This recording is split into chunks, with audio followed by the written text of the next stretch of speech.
ఆకాశవాణి ప్రాంతీయ వార్తలు చదువుతున్నది సాయి సిస్లా. ఈరోజు వార్తల్లోని ముఖ్యాంశాలు. అల్పపీడనం ప్రభావంతో రాష్ట్ర వ్యాప్తంగా పలు జిల్లాల్లో విస్తారంగా వర్షాలు కురుస్తున్నాయి. వర్షాల నేపథ్యంలో ముందస్తు సహాయక చర్యలు చేపట్టాలని ముఖ్యమంత్రి నారా చంద్రబాబు నాయుడు అధికారులను ఆదేశించారు. రాష్ట్రంలో శాంతి భద్రతలు అదుపులోనే ఉన్నాయని రాష్ట్ర హోంమంత్రి వంగలపూడి అనిత తెలిపారు. పర్యావరణ పరిరక్షణ కోసం ప్రతి ఒక్కరూ మొక్కలు నాటాలని బీజేపీ రాష్ట్ర అధ్యక్షురాలు దగ్గుబాటి పురంధేశ్వరి కోరారు. ఫాస్టాగ్ను వాహనాల ముందు అద్దంపైనే అతికించాలని, లేదంటే రెట్టింపు టోల్ వసూలు చేయనున్నట్లు భారత జాతీయ రహదారుల సంస్థ స్పష్టం చేసింది. విజయవాడ ఇంద్రకీలాద్రి శ్రీ దుర్గామల్లేశ్వర స్వామివార్ల దేవస్థానంలో శాకంబరి ఉత్సవాలు ప్రారంభమయ్యాయి. వార్తల వివరాలు. బంగాళాఖాతంలో అల్పపీడనం ప్రభావంతో రాష్ట్ర వ్యాప్తంగా విస్తారంగా వర్షాలు కురుస్తున్నాయి. ఉమ్మడి తూర్పుగోదావరి జిల్లా వ్యాప్తంగా కురుస్తున్న భారీ వర్షాలతో వాగులు వంకలు పొంగిపొర్లుతున్నాయి. రాజమహేంద్రవరం వద్ద గోదావరి ఉధృతి పెరిగింది. ధవళేశ్వరం కాటన్ బ్యారేజ్ వద్ద నీటి మట్టం 10.8 అడుగులకు చేరుకుంది. దీంతో సముద్రంలోకి 3.50 లక్షల క్యూసెక్కులకు పైగా నీటిని విడుదల చేస్తున్నారు. ఉమ్మడి విశాఖ జిల్లా వ్యాప్తంగా విస్తారంగా వర్షాలు కురుస్తున్నాయి. ఈ నేపథ్యంలో జిల్లాలోని అన్ని విద్యాసంస్థలకు జిల్లా కలెక్టర్ ఎంఎన్ హరీందర్ ప్రసాద్ సెలవు ప్రకటించారు. అనకాపల్లి జిల్లాలోనూ కురుస్తున్న వర్షాలకు తాండవ, వరాహ నదుల్లోకి వరద నీరు వచ్చి చేరుతోంది. అనకాపల్లి జిల్లాలోని విద్యాసంస్థలకు ఈరోజు కలెక్టర్ విజయ్ కృష్ణన్ సెలవు ప్రకటించారు. కోనసీమ జిల్లాలో బూరుగలంక వద్ద గోదావరిలో తాత్కాలిక రహదారి కొట్టుకుపోయింది. విలీన మండలాల్లోనూ వాగులు పొంగుతున్నాయి. చింతూరు వద్ద శబరి నదికి వరద అంతకంతకు పెరుగుతోంది. కోనసీమలోని రాజోలు, ముమ్మిడివరం నియోజకవర్గాల్లోనూ వర్షాలు కురుస్తున్నాయి. అల్లూరి సీతారామరాజు జిల్లా పాడేరు మండలం రాయగడ్డ, పరదానిపుట్టు వద్ద మత్స్యగడ్డ వాగు ఉధృతంగా ప్రవహిస్తోంది. జీమాడుగుల మండలం కుంబిడిసింగి బ్రిడ్జిపై వరద ప్రవాహంతో రాకపోకలకు అంతరాయం ఏర్పడింది. అల్లూరి జిల్లాలో అన్ని విద్యాసంస్థలకు ఈరోజు రేపు కలెక్టర్ సెలవు ప్రకటించారు. ఏలూరు జిల్లాలోని మన్యం గ్రామాల్లో లోతట్టు ప్రాంతాలు జలమయమయ్యాయి. దీంతో ఏజెన్సీ ప్రాంతాలకు రాకపోకలు నిలిచిపోయాయి.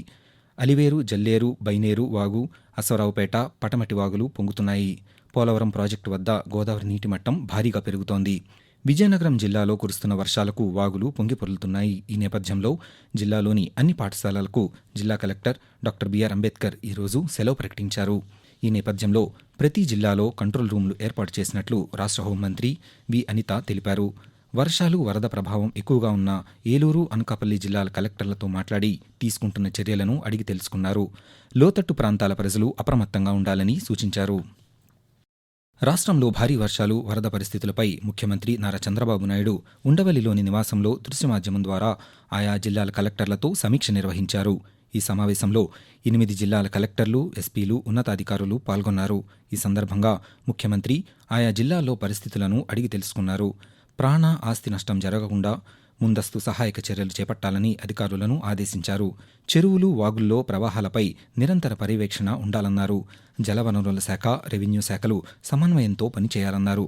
అధికారులు పూర్తి అప్రమత్తంగా ఉంటూ నిరంతరం పర్యవేక్షించాలని ముఖ్యమంత్రి సూచించారు. ఈ నెల 23 నుండి జరగనున్న పార్లమెంటు బడ్జెట్ సమావేశాలలో నిర్వహణ సవరణ బిల్లుతో సహా 6 కొత్త బిల్లులను కేంద్ర ప్రభుత్వం ప్రవేశపెట్టనుంది. ఈ మేరకు ప్రవేశపెట్టనున్న బిల్లుల జాబితాను లోక్సభ సచివాలయం విడుదల చేసింది. పార్లమెంటు వర్షాకాల సమావేశాల్లో విపత్తు నిర్వహణ బిల్లుతో పాటు ఆర్థిక బిల్లు, పౌర విమానయాన రంగంలో సులభతర వాణిజ్యానికి వీలు కల్పించే ఎయిర్ క్రాఫ్ట్ చట్టం 1934 స్థానంలో ప్రభుత్వం భారతీయ వాయుయాన్ విధేయక్ 2024ను ప్రవేశపెట్టనుంది. పార్లమెంటు వర్షాకాల సమావేశాలు ఈ నెల 22న ప్రారంభమై ఆగస్టు 12 వరకు కొనసాగుతాయి. ఆర్థిక మంత్రి నిర్మలా సీతారామన్ ఈ నెల 23న కేంద్ర బడ్జెట్ను ప్రవేశపెడతారు. రాష్ట్రంలో శాంతి భద్రతలు అదుపులోనే ఉన్నాయని రాష్ట్ర హోంమంత్రి వంగలపూడి అనిత తెలిపారు. తిరుపతిలో హోంమంత్రి ఈరోజు పాత్రికేయులతో మాట్లాడుతూ కొందరు కావాలని అలజడులు సృష్టించి ప్రజలను భయాందోళనలకు గురిచేసే ప్రయత్నం చేస్తున్నారన్నారు. ప్రజలు ఎలాంటి భయాందోళనలకు గురి కావద్దని, వీటి పట్ల ప్రభుత్వం చర్యలు తీసుకుంటోందని చెప్పారు. పుంగనూరు, పల్నాడు ఘటనలపై పూర్తిస్థాయి విచారణ జరుగుతోందని మంత్రి తెలిపారు. పర్యావరణ పరిరక్షణ కోసం ప్రతి ఒక్కరూ మొక్కలు నాటి అమ్మ కోసం ఒక చెట్టు కార్యక్రమాన్ని జయప్రదం చేయాలని బీజేపీ రాష్ట్ర అధ్యక్షురాలు దగ్గుబాటి పురంధేశ్వరి పిలుపునిచ్చారు. బాపట్ల జిల్లా కారంచేడులోని బీజేపీ పార్టీ శ్రేణులతో ఆమె సమావేశమయ్యారు. ఈ సందర్భంగా ఆమె మాట్లాడుతూ ప్రపంచవ్యాప్తంగా నెలకొన్న వాతావరణ మార్పుల సమస్యకు ప్రధానమంత్రి నరేంద్ర మోదీ ప్రారంభించిన ఏక్ పేడ్ మా కే నామ్, అమ్మ కోసం ఒక చెట్టు సరైన పరిష్కారమని చెప్పారు. మొక్కలు పర్యావరణానికే కాక మానవాళికి కూడా మేలు చేస్తాయని తెలిపారు. ఆకాశవాణి ప్రాంతీయ వార్తలు వింటున్నారు. ఫాస్టాగ్ను వాహనాల ముందు అద్దంపైన అతికించాలని, లేదంటే రెట్టింపు టోల్ వసూలు చేయనున్నట్లు భారత జాతీయ రహదారుల సంస్థ ఎన్హెచ్ఏఐ స్పష్టం చేసింది. ఇందుకు సంబంధించిన మార్గదర్శకాలను ఎన్హెచ్ఏఐ జారీ చేసింది. కొంతమంది ఉద్దేశపూర్వకంగా ఇతర అద్దాలపై ఫాస్టాగ్ను అంటిస్తున్నారని, దీనివల్ల టోల్ గేట్ల వద్ద ఆలస్యం అవుతోందని, మిగిలిన వాహనదారులకు ఇబ్బంది కలుగుతోందని పేర్కొంది. ప్రతి వాహనదారుడు ముందు అద్దంపై బయటకు కనిపించేలా కారు లోపల నుండి ఫాస్టాగ్ను అంటించాలని సూచించింది. శ్రీ పొట్టి శ్రీరాములు నెల్లూరు జిల్లాలోని బారా షహీద్ దర్గాలో 3వ రోజు రొట్టెల పండుగ నిర్వహిస్తున్నారు. ఈ సందర్భంగా రాష్ట్ర ముఖ్యమంత్రి నారా చంద్రబాబు నాయుడు అక్కడికి వచ్చిన భక్తులతో అమరావతి నుండి ఈరోజు దృశ్య మాధ్యమం ద్వారా మాట్లాడారు. రొట్టెల పండుగ నిర్వహణకు రాష్ట్ర ప్రభుత్వం అన్ని ఏర్పాట్లు చేసినట్లు చెప్పారు. వేడుకల నిర్వహణకు 5 కోట్ల రూపాయల నిధులు కేటాయించామని ముఖ్యమంత్రి పేర్కొన్నారు. మరోవైపు ముఖ్యమంత్రి నారా చంద్రబాబు నాయుడు నీతి ఆయోగ్ ముఖ్య కార్యనిర్వహణాధికారి బీవీఆర్ సుబ్రహ్మణ్యం సంస్థ ప్రతినిధులతో అమరావతిలోని రాష్ట్ర సచివాలయంలో ఈరోజు సమావేశమయ్యారు. ఈ సమావేశంలో విజన్ 2047 ప్రణాళిక, రాష్ట్ర అభివృద్ధికి చేపట్టాల్సిన కార్యక్రమాలు, ప్రాజెక్టులపై చర్చిస్తారని ప్రభుత్వ వర్గాలు తెలిపాయి. Andhra Pradesh public service commission APPSC ఆధ్వర్యంలో ఈ నెల 28 నుండి ఆగస్టు 2వ తేదీ వరకు నిర్వహించే శాఖాపరమైన పరీక్షలకు రాష్ట్ర వ్యాప్తంగా 16 జిల్లా కేంద్రాలలో ఏర్పాటు చేసినట్లు సర్వీస్ కమిషన్ కార్యదర్శి ప్రదీప్ కుమార్ ఓ ప్రకటనలో తెలిపారు. మొత్తం 33,603 మంది పరీక్షలకు దరఖాస్తు చేసుకున్నారని, ఈ రోజు నుండి psc.ap.gov.in వెబ్సైట్ నుండి హాల్ టికెట్లు డౌన్లోడ్ చేసుకోవచ్చని తెలిపారు. పొందూరు ఖద్దరు తయారీపై రాష్ట్ర చేనేత ఔళి శాఖ వీడియో చిత్రీకరణ పోటీలను నిర్వహిస్తోంది. ఈ మేరకు రాష్ట్ర చేనేత ఔళి శాఖ ఒక ప్రకటన విడుదల చేసింది. ఖాదీ తయారీలోని వివిధ దశలపై వీడియో చేసి సంబంధిత అధికారులకు పంపాలని సూచించింది. ఆగస్టు 7వ తేదీన నిర్వహించనున్న జాతీయ చేనేత దినోత్సవాన్ని పురస్కరించుకుని ఈ పోటీలు నిర్వహిస్తున్నట్లు తెలిపింది. పోటీల్లో పాల్గొనేవారు తాము రూపొందించిన వీడియోలను మంగళగిరిలోని చేనేత ఔళి శాఖ కమిషనర్ కార్యాలయంలో ఆగస్టు 1వ తేదీలోగా సమర్పించాలని కోరింది. వీడియోలో ఉత్తమ వీడియోను ఎంపిక చేసి రాష్ట్ర ప్రభుత్వం తరపున నగదు పారితోషికం, ప్రశంసా పత్రాన్ని ఇవ్వనున్నట్లు ప్రకటనలో పేర్కొంది. విజయవాడ ఇంద్రకీలాద్రి శ్రీ దుర్గామల్లేశ్వర స్వామివార్ల దేవస్థానంలో శాకంబరి ఉత్సవాలు ప్రారంభమయ్యాయి. ప్రతి ఏటా ఆషాఢమాసంలో 3 రోజుల పాటు నిర్వహించే ఈ ఉత్సవాలు విఘ్నేశ్వర పూజతో ప్రారంభమయ్యాయని ఆలయ అధికారులు తెలిపారు. ఉత్సవాల సందర్భంగా ఆలయాన్ని రకరకాల కూరగాయలతో అలంకరించారు. ఈ రోజు నుండి 3 రోజుల పాటు అమ్మవారు శాకంబరి రూపంలో భక్తులకు దర్శనమివ్వనున్నారు. అమ్మవారిని భక్తులు పెద్ద సంఖ్యలో దర్శించుకుంటున్నారు. టమాటా ధరలు పెరుగుతున్న నేపథ్యంలో వాటిని వినియోగదారులకు తక్కువ ధరకే అందించేందుకు చర్యలు చేపట్టామని మార్కెటింగ్ కమిషనర్ జి శేఖర్ బాబు ఒక ప్రకటనలో తెలిపారు. అధిక పరిమాణంలో టమాటా పంటను కొనుగోలు చేసి రైతు బజార్ల ద్వారా పంపిణీ చేయనున్నట్లు తెలిపారు.